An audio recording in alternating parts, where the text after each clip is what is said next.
Hey everybody, Matt Michaels here along with Sin City Steve.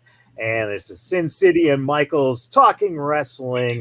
And on today's show, we're going to talk AEW, New Japan Wrestling, Forbidden Door pay per view selling out, Roman Reigns possibly heading to Hollywood, and is there more AEW on tap for the Warner Discovery platforms? But first, we're going to start with the WWE draft.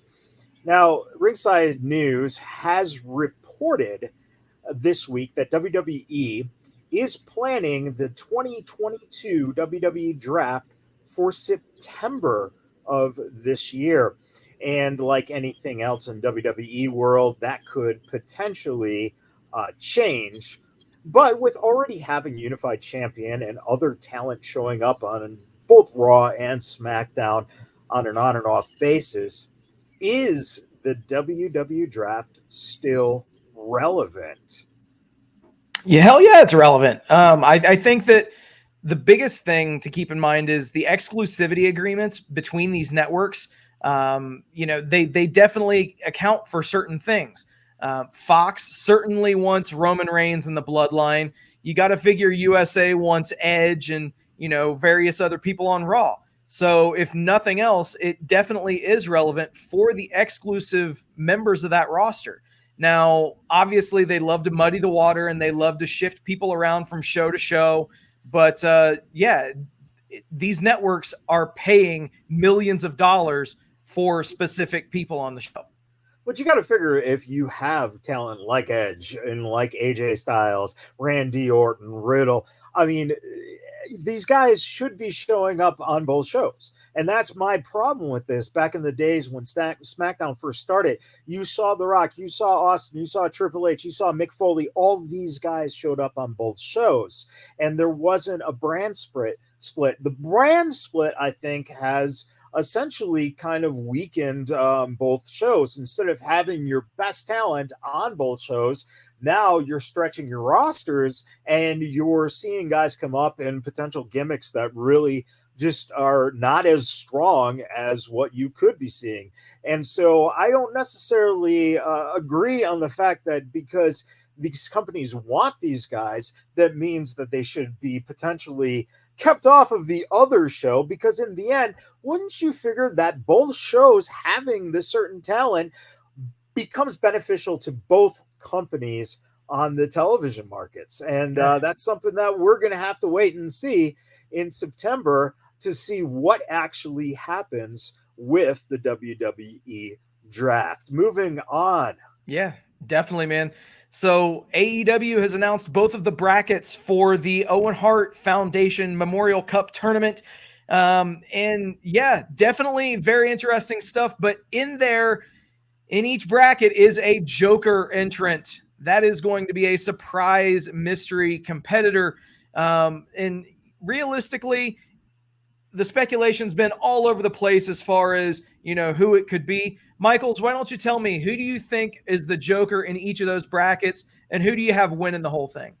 So I think that when it comes to the women's bracket, I think that actually I'm going to go on a limb now and say that we're going to see Deonna Purrazzo show up. Ooh. I think maybe they're going to give her an opportunity after screwing her with the ROH title. So that's my surprise entrance. On the men's side, I really hope that it's not Johnny Gargano showing up, but there's a good chance it is. But Cesaro is, I think, one of the favorites. It would be stupid because Joe beating Cesaro, but whatever. That seems to be the way going. In terms of winning it, I'm going to take a shot and say Dax Wheeler wins on the men's side. And on the women's side, I think, unfortunately, the person I just dislike right now is Britt Baker, and I think they got to cozy up to Britt. No, man, come on. Yeah, I think that both of the Jokers are going to be from the same family, my friend. I think that we're going to have both Johnny and Candice Gargano as your Jokers. Winning the tournaments, though, I think you've got Tony Storm and Adam Cole, baby, winning them. Now, obviously, there are a lot of really intriguing matchups that will unfold in those tournaments. We could see, you know, a redux of a lot of NXT 1.0 matches, but who knows what'll happen? We just got to stay tuned.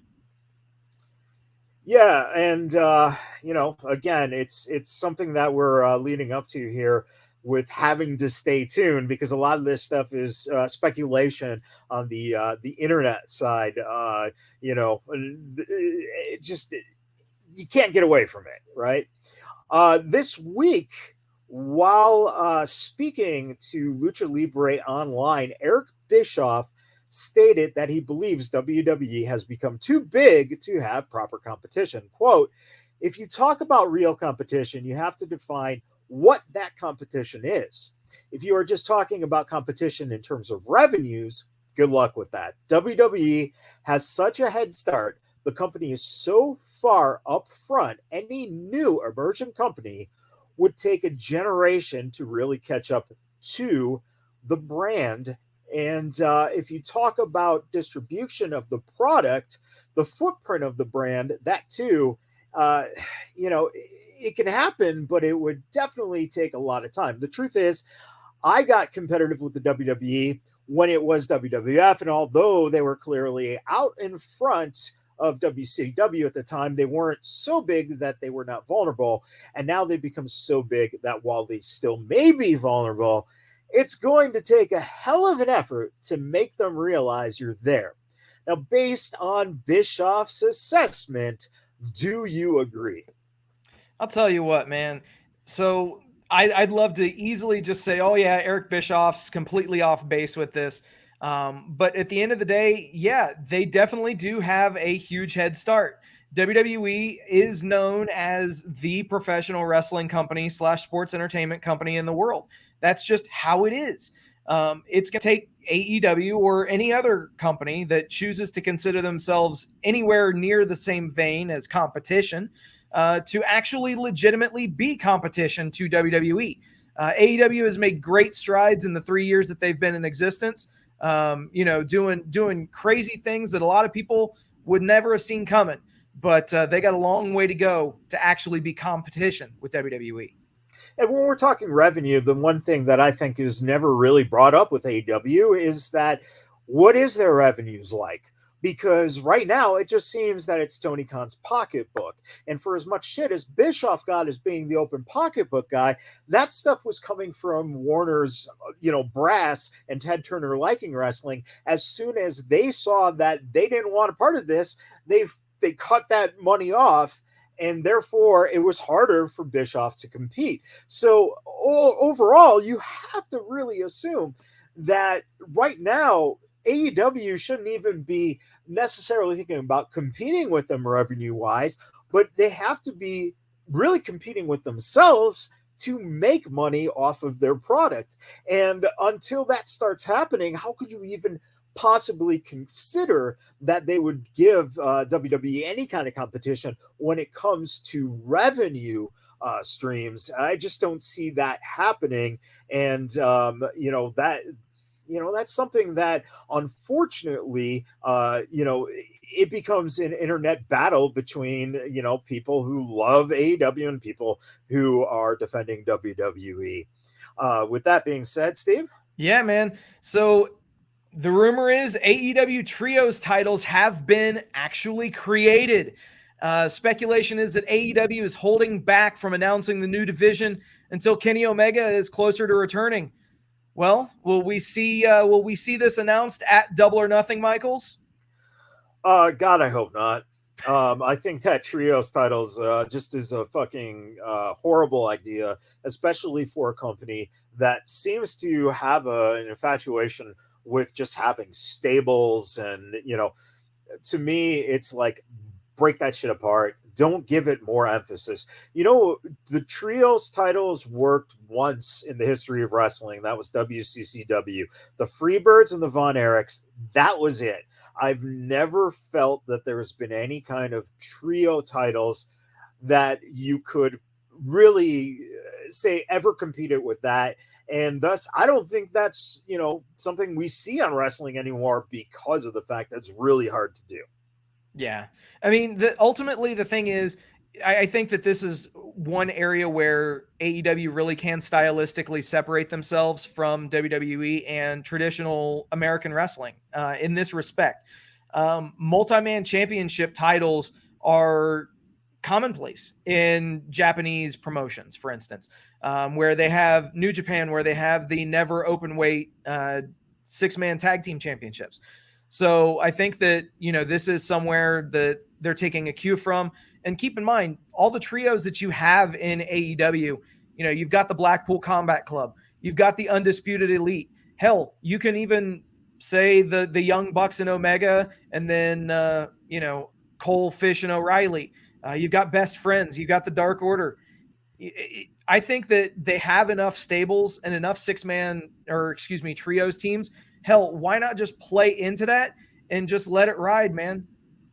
Well, and I think, Steve, the one thing I have to take a disagreement with is the fact that this isn't Japan, and I know that you guys love that Japanese style of wrestling, but that doesn't play to the overall American audience. And one of the reasons it doesn't play is because you spend then more time putting these trios in the forefront, and you're already seeing this without belts. They're having problem establishing their own freaking heavyweight champion stars, and I think that's one of the things that they're going to have a problem with moving forward if in fact they do go with those trios titles. Undisputed WWE Universal Champion Roman Reigns broke character at Saturday's live event in Trenton, New Jersey. He thanked the fans, stated he's starting a new phase in his life, and said, quote, "I honestly don't know if I'll be back here again." Now, WWE President Nick Khan recently told the Town podcast that the company was helping Reigns to cross over into Hollywood. Steve, is it time for Roman to start moving into the film and TV business, or should he stay focused on what is arguably the best work of his wrestling career? The thing is, I think that, yes, he's on a run, unlike we've seen in the history of our lifetimes watching, any major promotion. It definitely rivals certain names in the business. It rivals, San Martino and, a lot of the vintage golden age wrestlers. But I think ultimately, yes, it's time for Roman Reigns to look at life beyond WWE. And it's never too early to do that. I mean, he's 600 and some odd days into his title reign. But the fact of the matter is, yes, he's doing the best work of his career right now. But what after this? He will have been to the mountaintop. He will have, carved out his place up at the top of the mountain. I think he, has a chance to go down as one of the GOATs if they continue down this path. And I can't believe I just said that about Roman Reigns. Well, and my problem is that I look at John Cena, and John, he hits 40 years old, and he still has the passion for doing it. All these opportunities were coming to him from Hollywood. He was starting to take more opportunities, and it became the right time for him to essentially go with those because it was just too overwhelming. But at this point, Roman has had one opportunity, and that's because The Rock was in Hobbs and Shaw. And so my feeling is, if you can still do it, if you can do it on this level, if you are like he is and not really putting your body through as much, because he doesn't do all these crazy dives, he doesn't do all this work that most wrestlers today like to do because it looks impressive, he's still got a run that could probably go another 3 years easy. Now, does that mean he has to be the champion? No, but at the same time, if he walks away from it now, I think he's walking away from the thing he truly loves to do, and that's pro wrestling. And is that the right thing to do if you still haven't got those full opportunities yet? Yeah. And now, speaking of opportunities, not too many people had an opportunity to pick up AEW and New Japan Forbidden Door tickets if you were not part of the pre-sale. Why? because 11,200 tickets sold during the pre-sale event, leaving only about 2,000 tickets. Yeah. And they sold those within the first 20 minutes of the actual legit on sale, the general on sale time, which is absolutely insane. The United Center is not a small building. So for them to sell out the United Center in under an hour combined between the pre-sale and on the general on sale, this event needs to not just be a one-time thing. This needs to be a yearly event in a larger venue. Michaels, tell me that I'm off base, because I know that you're going to throw in some caveats. What are you thinking about this on sale? So you are off base. I'm glad that you like my caveats. A couple things. One, if this was just a regular AEW pay-per-view, it would have probably sold out in Chicago, but it would have taken a little bit more time. This is specialized, right? This is like, doing the first, Forbidden Door, thing back when Cody was doing it, and everyone joined in for the first, whatever the hell that's called in. The problem is if you keep repeating this formula, it's not going to work. Smart to go to Chicago, okay? Putting CM Punk on that show, very smart. But the problem is that outside of Chicago, New York, and maybe LA, Philly, Boston, possibly. Where are you going to sell this show to your New Japan? You can't do it in Oklahoma. Yeah, I'll tell you, man. I don't think that they're talking about doing this show at a venue in Oklahoma or in the middle of nowhere. I could see them doing this one time a year and doing it in those markets that you already mentioned. You just mentioned 5 cities. That's Forbidden Door shows for the next 5 years. You do one in LA, you do one in New York, you do one in Philly. Shit, you do one here in Vegas. Fuck it. I mean, right there, you've just set a great business path for them for the next 5 years. Thank you, Matt Michaels. Well, and if they want to do that and they want to try it, I'm more than happy to go upon your theory and to see them do bigger and bigger buildings, because that is the crutch that killed companies like WCW. So stick to your bread and butter, but you don't want to keep slathering on more butter when it's already buttered toast. Ooh. Right? There you go. It's better butter.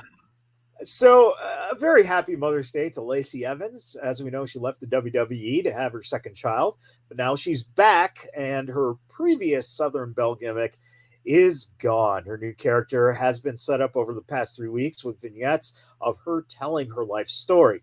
On this past Friday's SmackDown, we got a glimpse of her new look, and she's a tough Marine character now based on her incredible life story. Now, John Cena used his Marine character from the movie of the same name to become a fan favorite and role model for over a decade.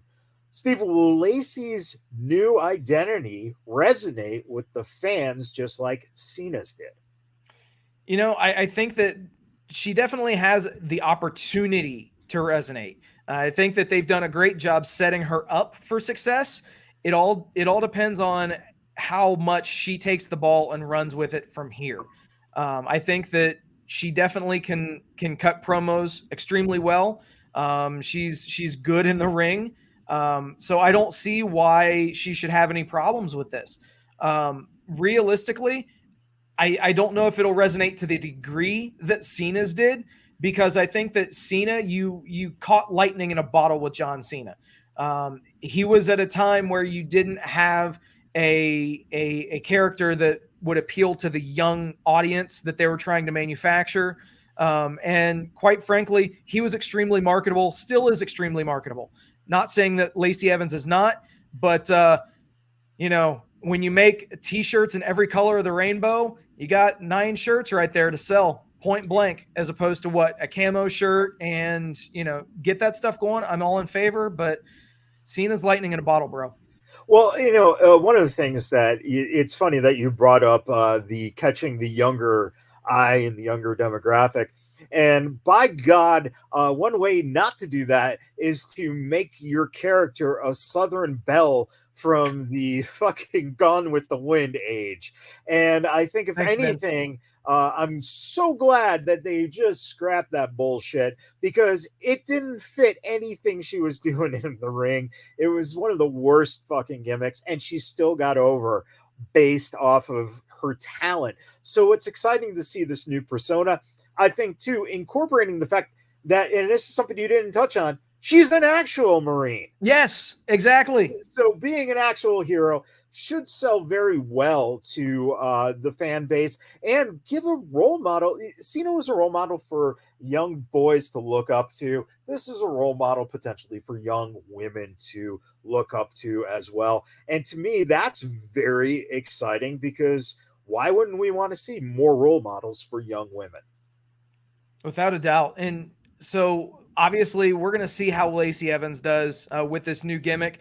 But somebody that we're actually seeing develop right before our eyes is Wheeler Yuta. Yuta is actually the latest member of the Blackpool Combat Club. He obviously left from the Best Friends stable and decided that he wanted to focus on being the best wrestler that he could, as opposed to being the best friend that he could. His words from a promo. And he's, so far, they've definitely strapped the rocket to his back. Yuta has won the ROH Pure Championship, and now he will be competing at the New Japan Pro Wrestling Best of the Super Juniors tournament, choosing to compete in the Round Robin tournament, which is a multi-day event, over competing at Double or Nothing. What do you think of this move for Yuta's career? What do you think we can see from him? And I am genuinely curious as to, you know, how you feel that he's matured right before our eyes. So I think we have two different things here. One, first of all, he's doing wonderfully. I think as far as a young wrestler goes, he really is showing that he at least has the skills to get the opportunity to then make it work. But one of my biggest problems here is, how, as a company, are you allowing a guy that you're trying to build into a star not perform on your... You have 4 pay-per-views or 5 pay-per-views in a year. What are you doing, AEW? You're letting him go to Japan? What fucking fan base are you trying to build? The United States or Japan? Makes no sense to me. I'll tell you, man, it's really interesting that you would bring that up. I understand your point, but at the end of the day, he is going to be taking that Ring of Honor Pure Championship to Japan. He will be wearing it to ringside. So obviously he's going to be advertising the Ring of Honor brand. He's going to be doing some great matches with, you know, he's in the A block. So he's in the same block as, you know, Takahashi, Ace Austin, Alex Zane, Taiji Ishimori, Sho, and Yo. He's going to be putting on some bangers. And then if he gets far enough into the tournament, who knows? He could win the whole damn thing. But with Ace Austin, it makes sense, because he's with a company that in the States is on a cable networks that, you know, basically people don't have. And so getting exposure over there works. The problem is, to me, is that even though that's great competition for him, your fan base who is tuning in, who don't watch New Japan Wrestling, now you have to, you know... You have a person who is a kid who likes Wheeler Yuta because he's seen him now do all these things. But Mom, where is he? Oh, he's I don't know. He's not on this show. You know, like, I don't know. To me, it just kind of is. If you're trying to, if you set someone over like Chris Jericho, fine. But if you're sending one of your young kids over and you're having a problem trying to build it anyway, I don't know. It just does not speak to me as of right now. Speaking on Raw Talk, Jerry Lawler mentioned that he preferred Elias's appearance back when he supported a beard. Quote, let's face it, I don't know what his plan was, because he, Ezekiel, looked so much better with the beard. Without the beard, it looks like his neck threw up. I mean, he's got to be the ugliest guy in the WWE right now, said Lawler. Of course, Lawler was in his heel character when he basically said Ezekiel and Elias are the same person. But putting storylines aside, should Jeffrey Daniel Ciulio? You got me on the pronunciation. Elias and Ezekiel, should he get more credit for taking two separate gimmicks and getting them both over as both a heel and a babyface? Dude, I don't know what you're talking about. They're two separate people. No, in all seriousness, though, I think that they've done a lot of really, really good things. And I think that this kind of ties in with what I had mentioned earlier with Lacey Evans. They've set him up for success. I think that he took something that could be thrown away, and quite frankly was. The very first night that Ezekiel came out, a lot of people shit canned it. A lot of people were like, all right, whatever, this is fucking stupid. But then he sold it. He has absolutely sold the gimmick.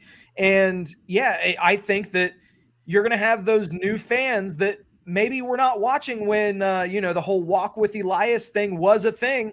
And now, hey man, maybe they're going to speak with Zeke, I guess. Well, and what is fascinating about the idea of what he's done is what we kind of forget is that Elias was so popular, they released EPs. Like he has actual music out there, Yeah. which is just fascinating. He's but talented. At the same time, what we what we tend to have forgotten is that Elias actually buried Elias. Right. On promos. So it's fascinating. I just find it hysterical too that Jerry Lawler just came up with this that he must be the ugliest guy in all of WWE. His neck threw up. Oh my God. It goes to show that and by the way, on Raw we got a little bit more Lawler because Graves was out. So as much as he is an old timer now and a Hall of Famer, it's so great to see him show up and to do things like this on these after Raws and pre-shows. He's still gold, and Elias is too. I can't wait to see what Ezekiel does now in the future. Yeah, and speaking of the future, well, we were talking about AEW's future on Warner Media Networks. It doesn't look like as if they want fewer programs. It looks like they want more. It's crazy. There is actually a greenlit backstage reality type show, recurring show on the docket, and even possible names have been released. Now, of course, originally Roads to the Top had been signed on for a second season prior to Discovery, being involved. Obviously, Cody and Brandy Rhodes leaving the company, that's now obviously canceled. Time slots still needed to be filled, though, and they needed to find some programming. So some of the choices of the names, Michaels: AEW To the Top, AEW Fight to the Finish, AEW All Access, AEW Breakout, AEW Uprise, AEW The Climb, AEW To the Mat, and many, many more random phrases. Anything to say about these wonderful, wonderful phrases? It's a shame that they're not going to be using most of them because, and it's funny too. The way that this is being attacked is, hey, Roads to the Top, Brandy and Cody, they're gone. So we have this slot open. Well, really, you're not creating more programming. You're actually just making another reality show. You know what I'm saying? Like, you're replacing one with the other. So in all honesty, as much as it's being said that there will be more spots, at the other hand, we're seeing that new programming is original programming is being slashed. by this new company. They are $55 billion in debt. So I don't know what they can do to put on more programming. Yeah, it's really crazy that the $55 billion in debt. That's insane. But realistically, I think that it ends up boding well for the company that they haven't already come out in disapproval of this, or they haven't come out and said that, hey, this isn't going to be greenlit. We're not going to do this anymore. So at least they haven't got the hostile type of a stance against them yet. And that's the big question. The key word is yet, and we'll see what happens. But I am just not confident being around production and being around Hollywood. And I worked on a pilot for the $10,000 Pyramid back in 2010. Andy Richter was the host. Okay. Wow. And it was going to be fabulous. And it was going to be CBS was the network that was going to potentially grab it. And then Les Moonves, the president at the time of the network, he had a wife, Lisa Ling, who she decided she wanted to do a talk show to rival The View. And thus Pyramid got tossed. And lo and behold, years later, Pyramid comes back, goes to ABC, is a really successful, game show that is, about 10 weeks every year or so. And that's how quick. And if someone changes their mind in that company, AEW is going to be in trouble. So I don't trust Hollywood at all when it comes to interfering. And that's what I've said from the beginning with AEW. And hopefully it doesn't come true. Yeah. All right, Steve, any final words as we bid adieu to the listeners today? Without a doubt. Thank you guys for hanging out with us every time that we go live. We appreciate each and every single one of you guys. Thank you for liking, sharing, subscribing, all the shit that you guys do. We appreciate you. Also, repsports.com, reppsports.com. Use promo code Vegas at checkout. Save yourself 15%. But the most important thing, thank you to all the brave men and women serving this country, whether you're on lands foreign or domestic. Thank you for doing what you do so that we can do what we love to do. Absolutely. And, everyone, it's getting hot here in Vegas. So everyone's going to be getting a little more crazy. So keep your cool, everyone. Mean that in two different ways.